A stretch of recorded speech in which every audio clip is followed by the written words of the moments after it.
नमस्कार विद्यार्थी मित्रांनो, रामकृष्ण हरी.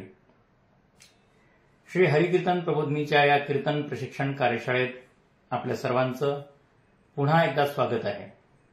मित्रांनो, आपण गायन आणि वादन हे अत्यंत सोप्या पद्धतीने कसं शिकू शकतो यावरती विचार करत आहोत.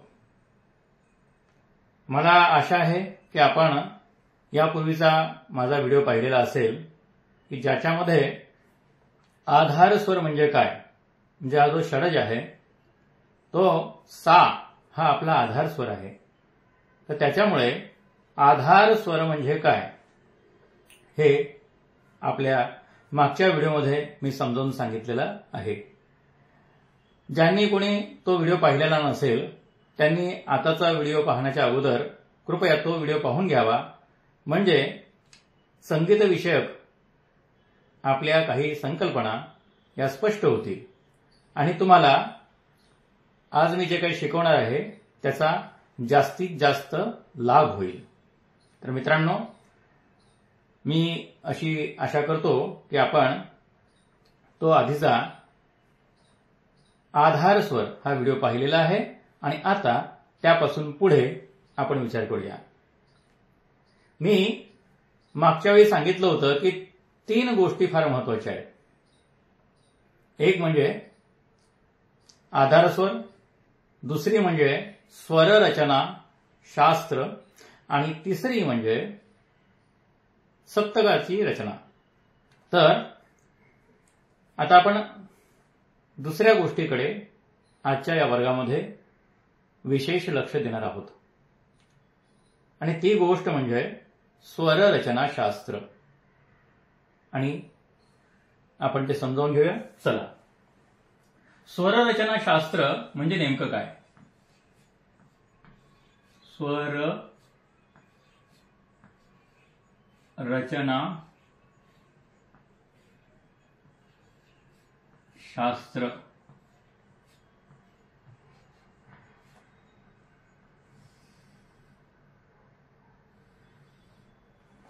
स्वर रचना शास्त्र म्हणजे नेमकं काय? तर आपल्याला ही गोष्ट लक्षात आहे की स्वर किती आहेत? लोक म्हणतात की 7 स्वर आहेत.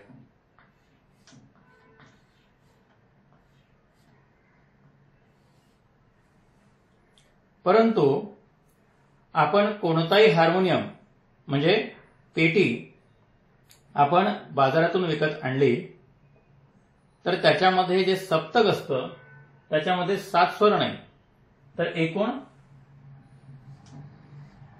12 स्वर असतात. म्हणजे एका सप्तकात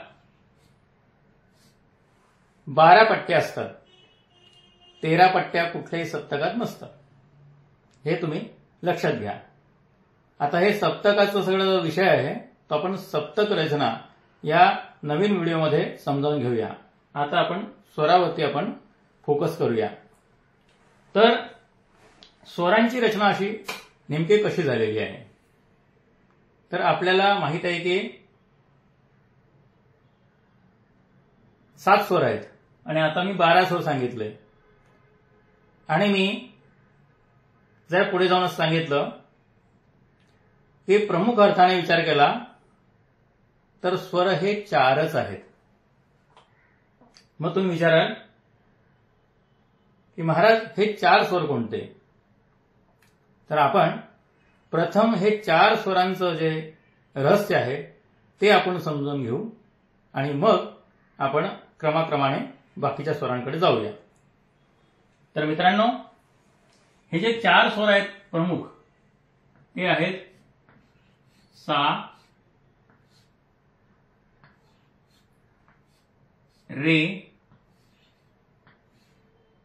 ग, म. आता तुम्ही विचाराल की महाराज हे सा, रे, ग, म हे 4 स्वर आहेत तर मग प, ध, नि, सा हे स्वर गेले कुठे? तुमचा प्रश्न बरोबर आहे, पण हे स्वरांचं रहस्य समजून घेण्यासाठी इथून सुरुवात करावी लागते. इतकी वर्ष हे सर्व शिकवण्यामध्ये काळ व्यतीत केल्यानंतर मला हे समजलेलं आहे आणि ते मी आपल्यासमोर मांडतोय. तर सा रे आणि गम, पण लक्षात घ्या याच्यामध्ये पण या दोन स्वरांच्या जोड्या आहेत.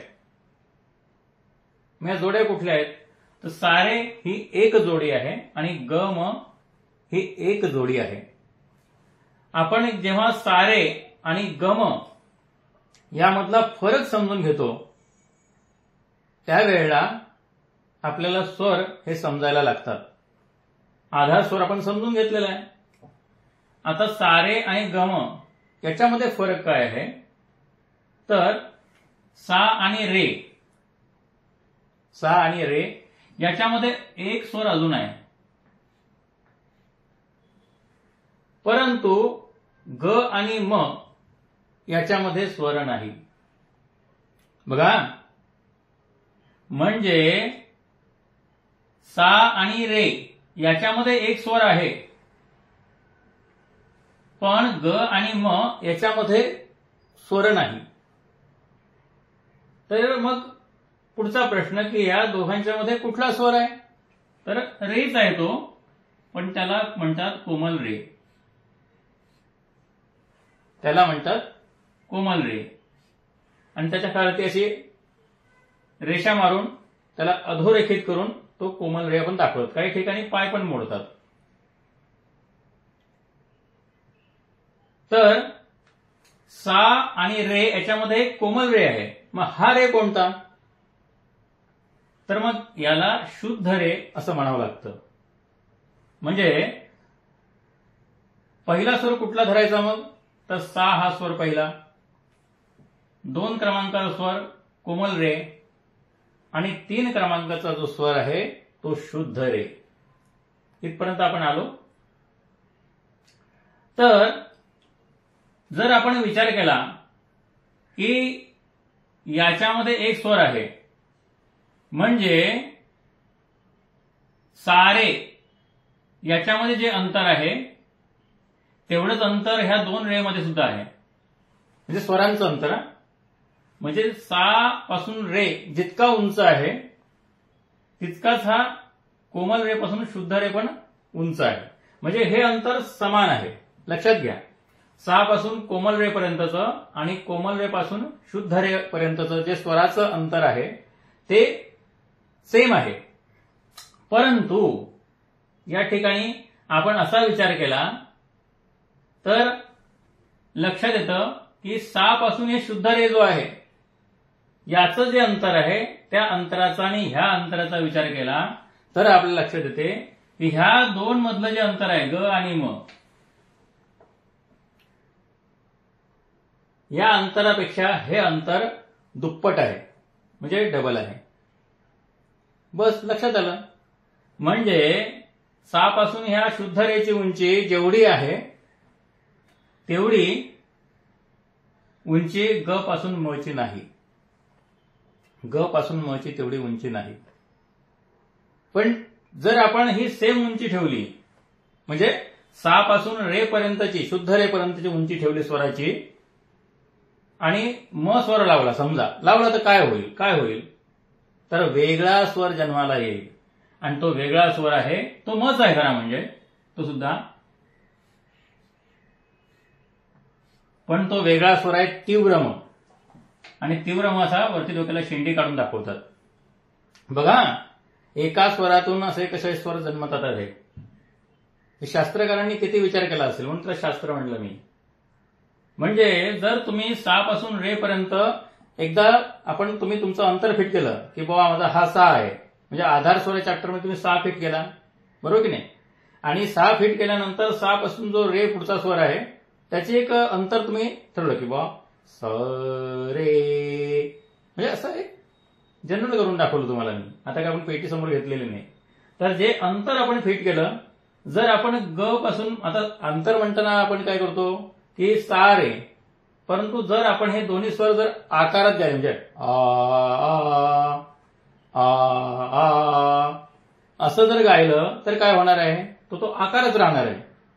मग तो आकारामध्ये आपण जेव्हा गायन केलं, मग तो नेमका स्वर कोणता हे कोणालाच सांगता येणार नाही.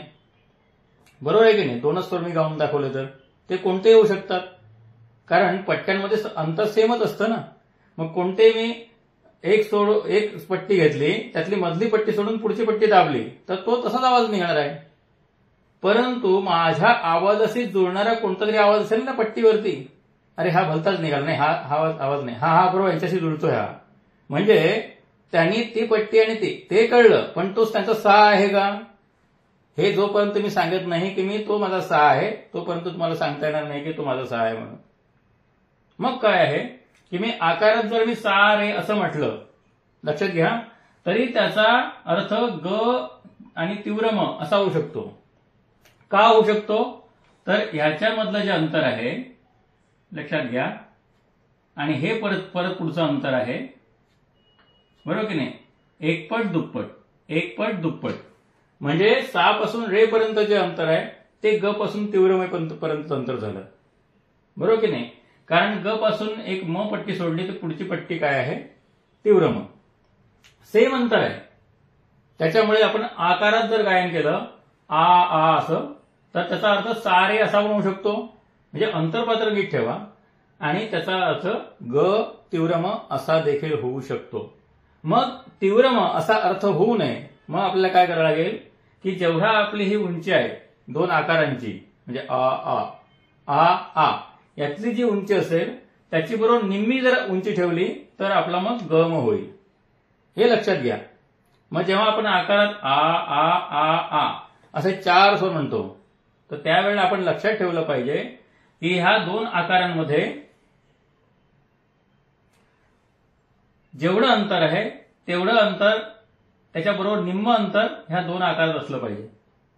आता शहाणी लोक अजून विचारतील, म्हणजे हुशार लोक, शहाणे नाही, गंमत केली की महाराज तुम्ही सारे आणि गम यांचं अंतर सांगितलं, पण रे आणि ग यांचं काही अंतर असेल की नाही, मग त्याशिवाय हा ग आहे हे लोकांना कसं कळणार. तर मित्रांनो, ती गोष्ट पण तुमची बरोबर आहे. मग यातलं अंतर काय आहे, त्याच्यामध्ये पण एक स्वर आहे, तो स्वर आहे कोमल ग.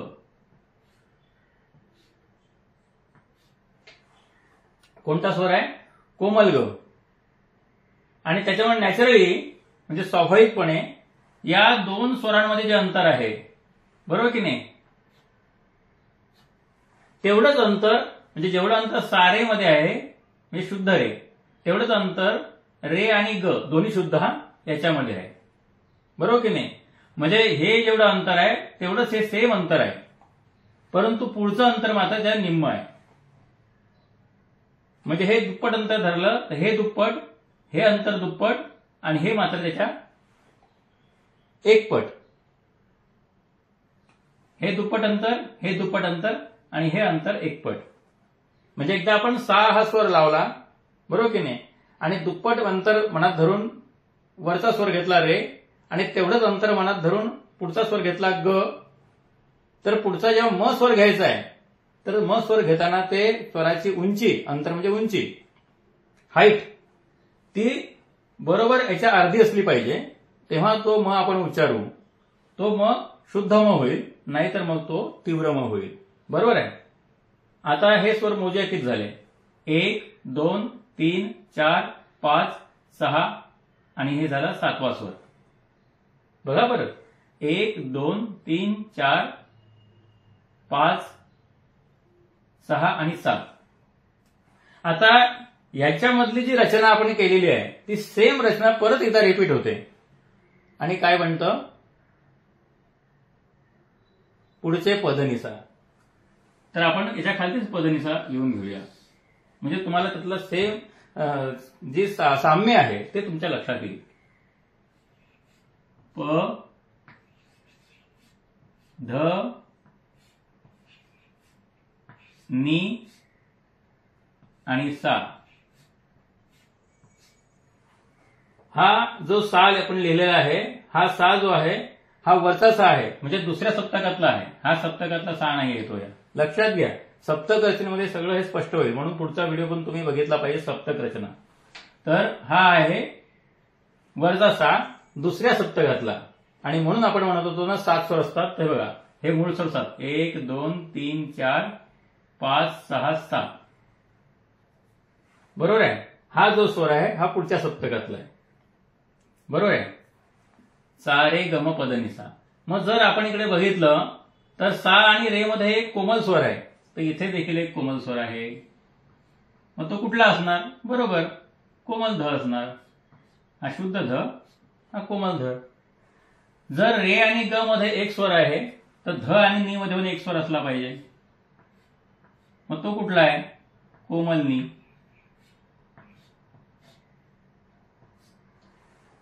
जर ग आणि म मध्ये कोणताच स्वर नाही तर नी आणि सा मध्ये कोणताच स्वर असणार नाही. कोणताच स्वर नाही. आता आपण स्वर मोजूया बघा. 1 2 3 4 5 6 7 8 9 10 11 आणि 12 झाले 12 स्वर. आणि मूळचे 7 स्वर कोणते? 1 2 3 4 5 6 7 हे मूळचे 7 स्वर. म्हणजे हा जो सा आहे तो ह्या सप्तकाच्या बाहेरचा सा आहे, हे तुम्ही लक्षात घ्या. म्हणून तो तार षडज असं म्हणतात. आणि हा मध्य षडज. बरोबर की नाही? हा पण षडज आहे, हा पण षडज आहे, पण याला म्हणतात मध्य षडज, म्हणजे मध्य सप्तकातला षडज. आणि याला म्हणतात तार षडज. हे सगळं तुम्हाला सप्तक रचना याच्या वेळेला अधिक स्पष्ट होईल. म्हणजे याच्यामध्ये फरक काय आहे? तर हा मध्य सप्तकातला षडज आहे आणि हा तार सप्तकातला षडज आहे. तर आपल्याला 7 स्वर कळले आणि हे 12 स्वर कळले. बरोबर आहे. 12 स्वर आणि 12 पट्ट्या. 12 स्वर आणि 12 पट्ट्या. कुठले ते 12 स्वर आहेत? सा, कोमल रे, शुद्ध रे, कोमल ग, शुद्ध ग, म, तीव्र म, प, कोमल ध, शुद्ध ध, कोमल नी आणि शुद्ध नी. आता या ठिकाणी तुम्ही विचाराल की या मधलं अंतर तुम्ही सांगितलं नाही, पण लक्षात घ्या की म नंतरची जी पट्टी आहे ती प आहे. म्हणजे काय आहे की ह्या प्रत्येक 2 स्वरांमधलं अंतर जे आहे ते अंतर सेम आहे. म्हणजे ह्या दोघातलं अंतर सेम, ह्या दोघातलं अंतर सेम, ह्या दोघातलं अंतर सेम, ह्या दोघातलं अंतर सेम, ह्या दोघातलं अंतर सेम, ह्या दोघातलं अंतर सेम. त्याच्यामुळे ह्याच्यातलं आणि ह्याच्यातलं ह्या दोघातले अंतर सेम आहे. आता कळलं? म्हणजे दुप्पट, दुप्पट, एकपट. बरोबर की नाही? परत दुप्पट केली तर प आपल्याला गवसणार, कारण आपण मग तीव्र लावला नाही. तर लक्षात घेतलं? तर त्याच्यामुळे म पासून प पर्यंत अंतर आहे दुप्पट. हे दुप्पट अंतर आहे, हे दुप्पट अंतर आहे आणि हे दुप्पट अंतर आहे. फक्त हे निमपट अंतर आहे, म्हणजे त्याच्यात एकपट अंतर. निमपट म्हणता येणार नाही, दुपटीच्या अर्ध म्हणजे एकपट. त्याप्रमाणे हे पण अंतर एकपट आहे, नी पासून 6 पर्यंतचं. म्हणून म्हणतो की हे सेम टू सेम आहेत. की हे जसे स्वर आहेत तसेच हे स्वर आहेत. हे लक्षात घ्या तुम्ही. सेम टू सेम सगळं गणित आहे. सेम टू सेम गणित आहे. त्याच्यामुळे सगळं सेम आहे. आणि हे सेम गणित असल्यामुळे लोक काय म्हणतात की याला 2 स्वरांना अचल स्वर असं म्हणतात. म्हणजे हा जो सा आपण स्थापन करतो ज्याला आधार स्वर म्हणतो, तर त्याच्याप्रमाणे हा प देखील हा एक आधारच असतो आता या पुढच्या स्वरांसाठी. आणि त्याच्यामुळे हे सेम म्हणतोय आपण. मग म्हणून ह्या दोन्ही स्वरांना काय म्हणतात तर अचल स्वर.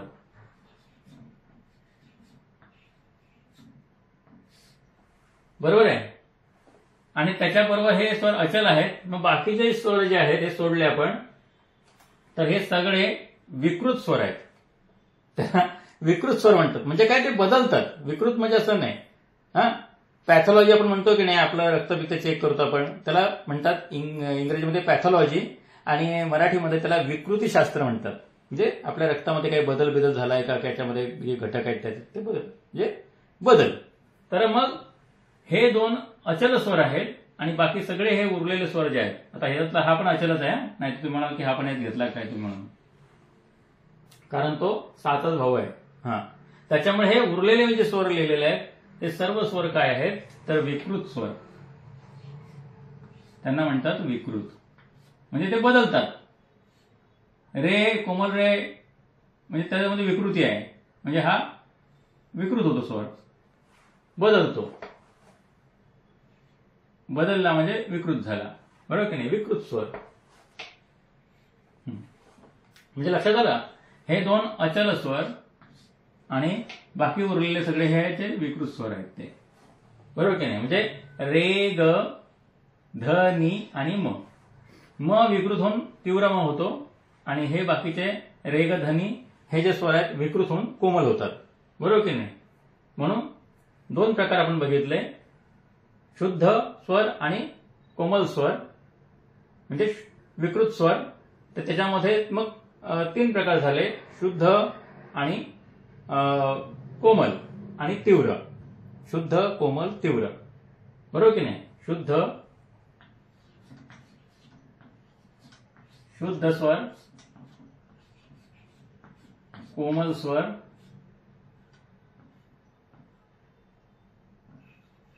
कोमल आणि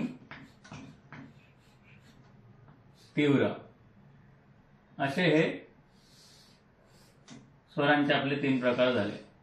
म्हणजे बघा, हे शास्त्र तयार होतं हळूहळू. म्हणजे काय, एकाला एक नाव दिलं तर मग त्या दुसऱ्याला दुसरं नाव द्यावं लागतं. म्हणजे काय, फरक आपल्याला लक्षात ठेवावा लागतो ना, आणि त्याच्यामुळे मग ते शास्त्र बनत जातात. मग त्यामुळे शुद्ध म्हणलं, कोमल म्हणलं, तीव्र म्हणलं तर मग आपल्या लक्षात येतं की नेमका कोणता स्वर लावायचा आहे. हे सगळे संकेत आहेत, हे संकेत आहेत. किंवा तुम्ही हा स्वर लावला तर हा येईल, तो लावला तर तो येईल, बरोबर आहे? तर त्याच्यामुळे या सर्व गोष्टी झाल्या. आता आपण स्वरांचा एक क्रम पण आपण लक्षात घेऊया, बरोबर आहे? तो क्रम पण आपण लक्षात घेणं अत्यंत आवश्यक आहे. आणि इथूनच आपलं सप्तक रचनेचं शास्त्र सुरू होतं. तर आपण ते शास्त्र पुढच्या व्हिडिओमध्ये पाहणार आहोत. आपल्याला जर हा व्हिडिओ आवडला असेल तर कृपया याला लाईक करा, आपल्या मित्रांसोबत शेअर करा.